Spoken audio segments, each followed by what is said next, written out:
ભાયલી દુષ્કર્મ કેસમાં તાંદલજાની બદનામી થતા સ્થાનિકો ઉશ્કેરાયા. અસામાજિક તત્વોને વિસ્તારમાંથી કાઢી મૂકવા તૈયારી. વડોદરાના ભાયલી ખાતે થયેલી દુષ્કર્મની ઘટનામાં તાંદલજામાં રહેતા આરોપી નરાધમો પકડાયાની જાણ થતાં સ્થાનિક રહીશો ઉશ્કેરાયા હતા.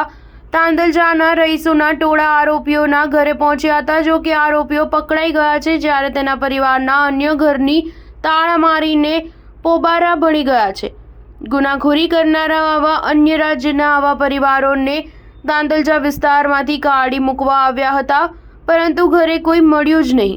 ભાયલીમાં સર્જાયેલી દુષ્કર્મની ઘટનાના આરોપીઓ પકડાઈ ગયા છે, પરંતુ આ તમામ આરોપીઓ તાંદલજાના હોવાથી સ્થાનિક રહીશો ઉશ્કેરાયા છે. સ્થાનિક રહીશોની તપાસમાં આરોપીઓ પરપ્રાંત યુપીના છે. આવા આરોપી ગુનેગારોને યુપીની હાંકી કાઢ્યા હતા. આવા લોકોએ તાંદલજા વિસ્તારમાં વસવાટ શરૂ કરીને અમારા વિસ્તારને બદનામ કરી દીધો છે, જેથી આવા તત્વોને આ વિસ્તારમાંથી કાઢી મૂકવામાં આવશે. ગણપતિ મહોત્સવ વખતે પણ તાંદલજા વિસ્તારે કોમી એકતાના દર્શન કરાવ્યા હતા.